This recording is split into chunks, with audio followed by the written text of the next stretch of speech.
है आपका 18 हाउस स्वदेश पे। आप देख रहे हैं हमारी खास पेशकश mid cap masala.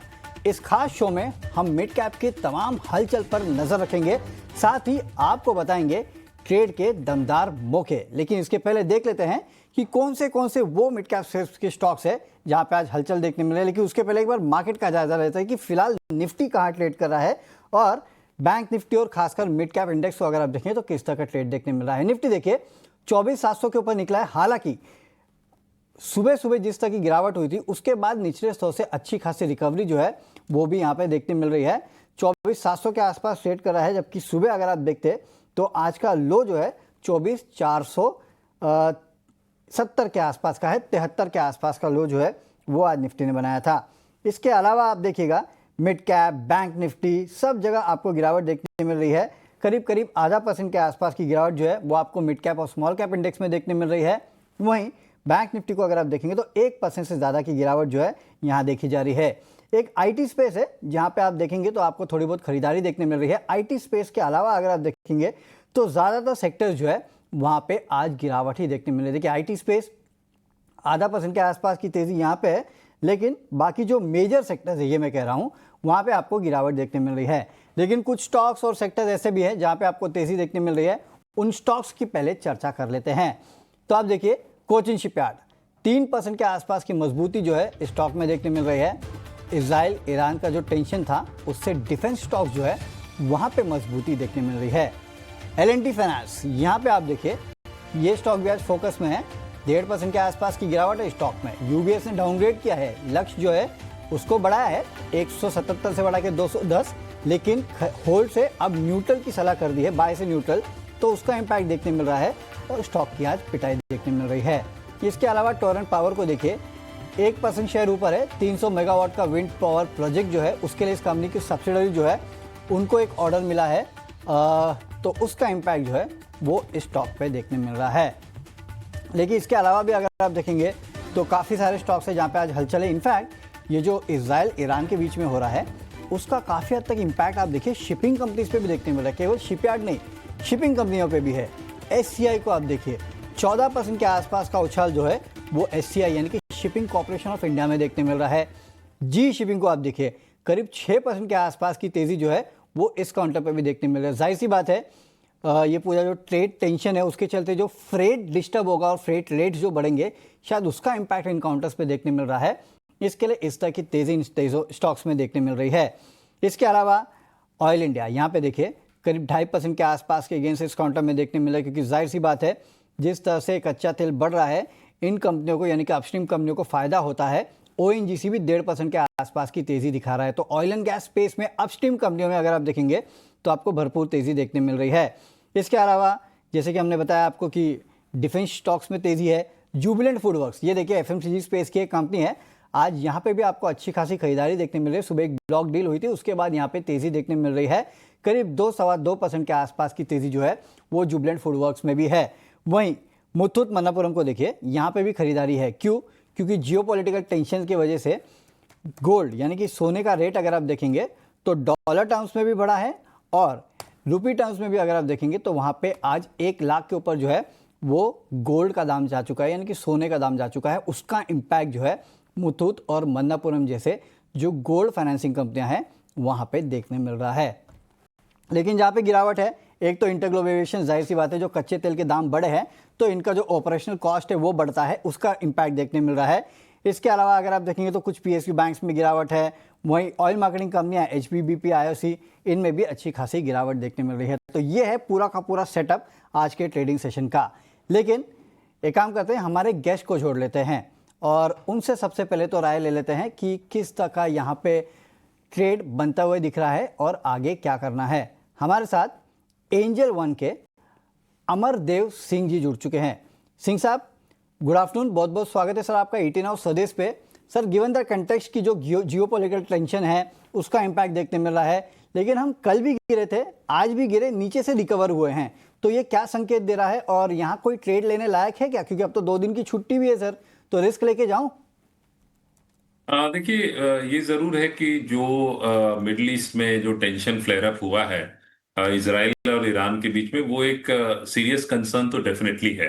Because Israel और गाजा के बीच में तो टेंशन काफी सालों से है, और रिसेंट में वो भी हम लोगों ने 1-1.5 साल में बहुत एक्शन देखी। बट ईरान पे जो अटैक है, that is a big thing. उसी कारण से क्रूड ऑयल प्राइसेस में भी हम लोगों ने एक अपसाइड मूव देखा, शार्प अपसाइड मूव देखा। Gold has also gained on the back of it. तो ये क्लियरली, ये तो मैसेज जरूर है ग्लोबल मार्केट्स के लिए और डोमेस्टिक मार्केट्स के लिए, कि इसका रैमिफिकेशंस कितना होता है, that is going to be very important. Because Iran is a major player in the world in terms of the crude oil prices.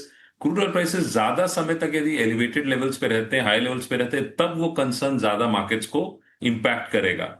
और ये भी है कि किस तरह से ईरान इसको लेता है, जो अटैक हुआ है उसका कैसे रिटेलिएशन होता है, या किस मोड में होता है, कितनी इंटेंसिटी की होती है, ये सब का इम्पैक्ट तो मार्केट्स पे जरूर दिखेगा। हालांकि अपने मार्केट में एक अच्छी बात ये हुई है कि डाउनसाइड से हमें एक अपसाइड, एक अप मूव देखने को मिली है from the lows. But I will say कि मार्केट में मोर और लेस अभी कंसोलिडेशन के लिए रहना चाहिए। तो डाउनसाइड में ये मानता हूं कि 24,300-400 का एक काफी स्ट्रॉन्ग सपोर्ट जोन है। ऊपर में 25,000 के आसपास रेजिस्टेंस है। सो कहीं ना कहीं ये एक, और यदि मैं टेक्निकली भी बात करूं on the daily chart from a short term perspective, तो क्लियरली ये तो ट्रेंड काफी समय से, अभी से नहीं, मैं तो बोलूंगा कि यदि मैं देखूं तो ऑलमोस्ट मई सेकेंड वीक ऑनवर्ड से जो कंसोलिडेशन का जो फेज चल रहा है इंडेक्स में, निफ्टी में, वो अभी भी फिलहाल हमें वैसा दिख रहा है। हालांकि ये अच्छी बात है कि इंटरमीडिएट ट्रेंड पॉजिटिव है, लॉन्ग टर्म ट्रेंड भी पॉजिटिव है। बट ये जो कंसोलिडेशन अभी शॉर्ट टर्म में दिख रही है, वो मोर और लेस न्यूज और ट्रिगर के हिसाब से चलेगा। हालांकि यदि मैं बैंक निफ्टी की बात करूं, तो बैंक निफ्टी में भी अच्छी खासी तेजी के बाद फिलहाल हमें एक उसमें भी एक करेक्शन फिलहाल देखने को मिल रहा है। बट बैंक निफ्टी की बात करूं तो 55,000 के आसपास का मेजर सपोर्ट जोन है। अपसाइड में 56,200 300 is a zone of resistance. तो इस रेंज में है, मतलब one can be both a buyer and a seller on the levels, और उसके हिसाब से ट्रेड करें।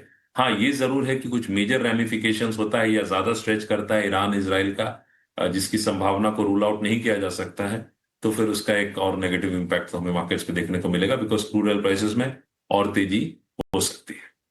चलिए, तो ये राय आती हुई पूरे के पूरे मार्केट पे, खासकर निफ्टी और बैंक निफ्टी पे, जाहिर सी बात है अनिश्चितता है तो उसका इम्पैक्ट जो है वो मार्केट पे ज़रूर रहेगा, और ये ओवरहैंग जो है शायद अगले कुछ दिनों तक चलेगा, जब तक ये इजराइल और ईरान का मामला सुलझ नहीं जाता। लेकिन चलिए, ये तो वक्त ही बताएगा कि कब ये मामला सुलझता है। हम अपने मार्केट के ऊपर फोकस करते हैं, और स्टॉक्स कहाँ पे फोकस करना है इसको जानते हैं। तो अब वक्त हो चुका है 3 घंटे के ट्रेड जानने का।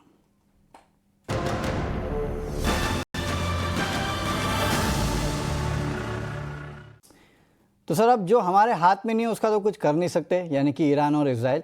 लेकिन जो हमारे हाथ में है, अगले 3 घंटे का ट्रेड, बताइए कहाँ पे दांव लगाएं। तो इसमें देखिए, महिंद्रा लाइफ स्पेस जो है, वो काफी पॉजिटिव चार्ट्स पे दिख रहा है। आज के मार्केट में भी इट इज ट्रेडिंग पॉजिटिव, करीब 2-2.5% के ऊपर, वो 2-2.5% गेन्स के साथ वो फिलहाल ट्रेड करता हुआ दिख रहा है। और यदि मैं उसे थोड़ा सा हिस्टोरिकली देखूं, तो समवेयर अराउंड जो 340 का एक रेजिस्टेंस लेवल था, उसके ऊपर वो ट्रेड कर रहा है, और लास्ट फ्यू डेज में वॉल्यूम्स भी काफी अच्छे हुए हैं। और यदि स्ट्रक्चर की बात करूं, chart structure, so that also is positive. तो sustaining above 350 levels, it has a potential to rally towards 385, और जो स्टॉप लॉस है वो 323 का रख सकते हैं। बट ये जरूर है कि हायर लेवल्स पे प्रॉफिट बुकिंग भी देखी जाएगी, ना सिर्फ इस स्टॉक में बट अदर स्टॉक्स में भी एज वेल। चलिए, तो महिंद्रा लाइफ स्पेसेस यहाँ पे खरीदारी की सलाह है। देखिए, आज के गिरते मार्केट में भी ये थोड़ी बहुत तेज़ी दिखा रहा है। 385 के आसपास के लेवल के लिए आप खरीदारी कर सकते हैं। 323 का आपको रखना है stop loss. Sir, Mahindra life space के अलावा कोई और स्टॉक भी है? हाँ, बैंकिंग में एक है। आज हमें बैंकिंग में सेलिंग देखने को मिल रही है, बट बैंकिंग में जैसे करूर वैश्य बैंक है, वो आज भी स्ट्रांग है, टेक्निकली काफी स्ट्रांग है चार्ट्स पे। यदि मैं शॉर्ट टर्म की बात करूं तो टेक्निकली ट्रेंड तो पॉजिटिव है ही, लेकिन मोमेंटम जिसे कहते हैं, that also is very strong on the short term and the intermediate term trend. और यदि मैं हिस्टोरिकली जरा इसे देखूं, तो इसने एक हाई बनाया था 239 का फरवरी में, और उससे पहले एक हाई इसका जो था वो यही 240-45 के आसपास का एक हाई बना था, दैट वाज इन नवंबर 2024। तो sustaining above 245 250 is very important, क्योंकि इसका स्ट्रक्चर काफी स्ट्रांग और पॉजिटिव है। 245 50 के ऊपर सस्टेन करता है, then it has the potential to rally towards 277 तक रैली कर सकता है। 277 280 लेवल्स तक we can witness a rally. और जो इसमें जो सपोर्ट है दैट इज समवेयर अराउंड 225, तो उसके नीचे का स्टॉप लॉस 221 का स्टॉप लॉस लगा के इसमें भी ट्रेड देखी जा सकती है। चलिए, तो एक मिड कैप बैंक है, मिड साइज बैंक है करूर वैश्य बैंक, यहाँ पे आप खरीदारी करके चल सकते हैं। अच्छी तेज़ी है, 0.25% के आसपास की। तो 277 के टारगेट के लिए आप यहाँ खरीदारी कर सकते हैं। 221 का आपको रखना है एक स्टॉप लॉस। यहाँ पे भी आपको अच्छी तेज़ी देखने मिल सकती है। तो दो स्टॉक, एक महिंद्रा लाइफ स्पेसेस और दूसरा करूर वैश्य बैंक, और दोनों के दोनों रेट सेंसिटिव स्टॉक्स है, जहाँ पे यहाँ राय दी गई है खरीदारी की। नहीं, चले अब कुछ और मिड कैप स्टॉक्स जहाँ पे अच्छे खासे गेंस देखने मिल रहे हैं उनकी चर्चा कर लेते हैं। कहाँ पे आपको खरीदारी देखने मिल रही है, कहाँ पे बिकवाली देखने मिल रही है। तो आप देखिए, मिड कैप बजर्स में ऑयल इंडिया, कच्चे तेल का इम्पैक्ट यहाँ पे देखने मिल रहा है, जो बढ़त हुई है उसका। जुबिलेंट फूडवर्क, यहाँ जो ब्लॉक डील हुई है उसका इम्पैक्ट देखने मिल रहा है। ओरेकल फाइनेंस, याद रखिएगा कल ओरेकल कॉर्प जो कि इनके पेरेंट कंपनी है, उसमें 13% की तेज़ी हुई थी। क्यों? क्योंकि वहाँ पे उन्होंने नतीजे दिए और साथ ही साथ आउटलुक जो दिया वो काफ़ी स्ट्रॉन्ग था, उसका इम्पैक्ट था। तो शायद इसी के वजह से ओरेकल फाइनेंस में आज यहाँ पे करीब 2% के आसपास के गेन से। मैक्स हेल्थ, याद कीजिएगा कल आपको मानसी ने भी एक लिंक करके बताया था कि किस तरह से हेल्थ केयर स्पेस पे अच्छी तेज़ी है, और मैक्स हेल्थ पे जेफरीज की एक रिपोर्ट भी आई थी। आज फिर से एक फॉलोअप बाइंग जो है मैक्स हेल्थ में देखने मिल रही है, करीब 2% के आसपास की। कुछ स्टॉक जहाँ पे गिरावट है उन पे भी एक बार नज़र डाल लेते हैं कि कहाँ पे आज दबाव देखने मिल रहा है। एडा, यहाँ पे देखिए करीब 4.25% के आसपास की गिरावट जो है वो एडा के स्टॉक में देखने मिल रही है। आईजीएल, यहाँ पे गिरावट है, 2.5% के आसपास की गिरावट जो है वो आईजीएल में देखने मिल रही है। और कच्चे तेल में जो तेज़ी आई है उसका असर इस काउंटर पे देखने मिल रहा है। एमएनएम फाइनेंस और यूनियन बैंक, थोड़ा बहुत बैंक्स और एनबीएफसी स्पेस अगर आप देखेंगे तो यहाँ पे थोड़ी गिरावट है। यूनियन बैंक करीब 2.25% के आसपास की गिरावट, एमएनएम फाइनेंस में करीब 2% के आसपास की गिरावट देखने मिल रही है। सर, इन स्टॉक्स में से खासकर सबसे पहले तो ये तेज़ी वाले स्टॉक जो है जिसमें जुबिलेंट फूडवर्क्स, ऑयल इंडिया, ये स्टॉक शामिल है, इनमें से आपको कोई स्टॉक पसंद है? तो यदि मैं देखूं, ऑयल इंडिया की बात करूं सबसे पहले, तो ऑयल इंडिया में ओवरऑल डेफिनेटली ट्रेंड स्ट्रांग और पॉजिटिव है। और लास्ट 3 ट्रेडिंग सेशंस में जो वॉल्यूम और डिलीवरी क्वांटिटी है that has been exceptionally high. तो और यदि मैं इसको थोड़ा सा हिस्टोरिकली देखूं तो it is very approaching very crucial zone of resistance. So somewhere अब 280 के आसपास फिलहाल ट्रेड करता हुआ दिख रहा है। Upside is capped around 500 levels, 495 500 एक जोन ऑफ रेजिस्टेंस है। उसके ऊपर ये सस्टेन करता है then it will witness a very sharp rally. तब इसमें यदि ये 500 के ऊपर सस्टेन करता है then you can expect a 15-20% rally in the stock, because इसका जो स्ट्रक्चर है वो काफी स्ट्रांग और पॉजिटिव है ऑन डिफरेंट टाइम फ्रेम्स। और शॉर्ट टर्म में भी मोमेंटम बिल्डअप हुआ है और वॉल्यूम्स हैव बीन सिग्निफिकेंट। तो this is a stock to keep a close watch on. चलिए, तो ऑयल इंडिया, इस पे नज़र रखिएगा खास।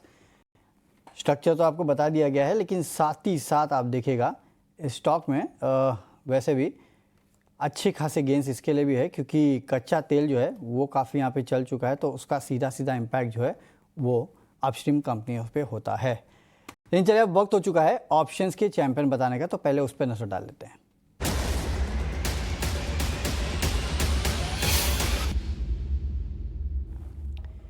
चलिए, ऑप्शंस के चैंपियन बताने के लिए हमारे साथ कोटक सिक्योरिटीज के अमोल आठवली जी जुड़े हैं। अमोल जी, गुड आफ्टरनून, बहुत बहुत स्वागत है सर आपका 18 हाउस स्वदेश पे। बताइए सर, क्या खरीदे आज? जी नमस्ते एंड गुड आफ्टरनून।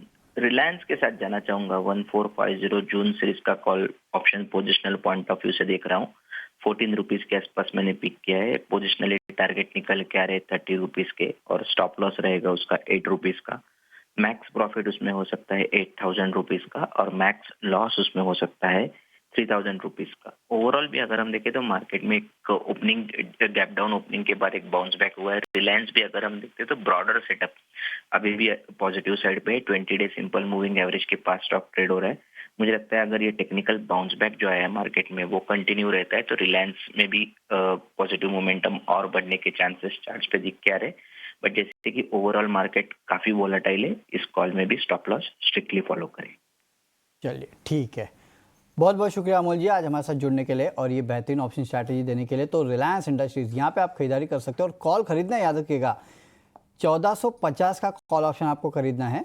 14 रुपये के आसपास ट्रेड कर रहा है, 30 रुपये का रखिएगा लक्ष्य, 8 रुपये का स्टॉप लॉस, अधिकतम मुनाफा 8000, अधिकतम नुकसान 3000 रुपये का हो सकता है। लेकिन ऑप्शन का ट्रेड है तो डिस्क्लोजर सुन लीजिएगा। सबसे पहले तो एक स्टॉप लॉस जरूर रखना है आपको। और हाँ, सेबी की स्टडी कहती है एफएनओ ट्रेडिंग में 10 में से 9 लोग नुकसान करते हैं, औसतन 50,000 रुपये का नुकसान भी होता है। चलिए, ऑप्शंस का ट्रेड तो हम आपको बता चुके हैं, लेकिन काफ़ी सारे और स्टॉक्स हैं मिड कैप यूनिवर्स में, खासकर जहां पे हलचल देखने मिल रही है। सब पे डिस्कशन करेंगे छोटे से ब्रेक के बाद।